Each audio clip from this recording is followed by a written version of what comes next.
పూరా local. Welcome to పూరా local. దేశంలో కల్తీకి అడ్డు అదుపు లేకుండా పోయింది. ఎంతలా కల్తీ జరుగుతుందో ఇది వింటే అర్థమైపోతుంది. పామాయిల్ తో నెయ్యి, యూరియాతో పాలు, పౌడర్, కలర్లతో పసుపు, కారం, కల్తీ పాలలో కెమికల్ వాడి పన్నీర్ తయారు చేస్తున్నారు.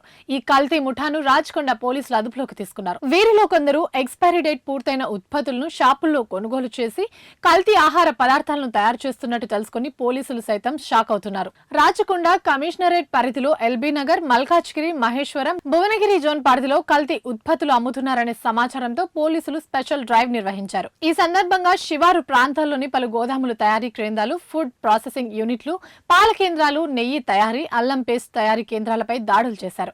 ఎల్బీనగర్ జోన్ పరిధిలో నకిలీ నెయ్యి తయారు చేస్తున్న కేంద్రంపై దాడి చేసి 575 లీటర్లు కల్తీ నెయ్యి సీజ్ చేశారు. మహేశ్వరం, మల్కాజ్గిరి జోన్ల పరిధిలో 3946 కిలోల కల్తీ అల్లం వెల్లుల్లి పేస్ట్, భువనగిరి జోన్ పరిధిలో ఓ స్థావరంపై దాడి చేసి 250 కిలోల కల్తీ పన్నీర్ స్వాధీనం చేసుకున్నారు పోలీసులు. మొత్తంగా 46 క్రిమినల్ కేసులు నమోదు చేసి 52 మందిని అదుపులోకి తీసుకున్నట్టు రాచకొండ పోలీసులు తెలిపారు. 10 లక్షల విలువైన సొత్తు స్వాధీనం చేసుకున్నారు. ఎవరైనా కల్తీ ఉత్పత్తులను అమ్ముతున్నట్లయితే 8712662666 వాట్సాప్ ద్వారా సమాచారం అందించాలని పోలీసులు తెలిపారు. ఇవి ఇప్పటివరకు అప్డేట్స్. మరిన్ని అప్డేట్స్ కోసం చూస్తూనే ఉండండి పూరా లోకల్.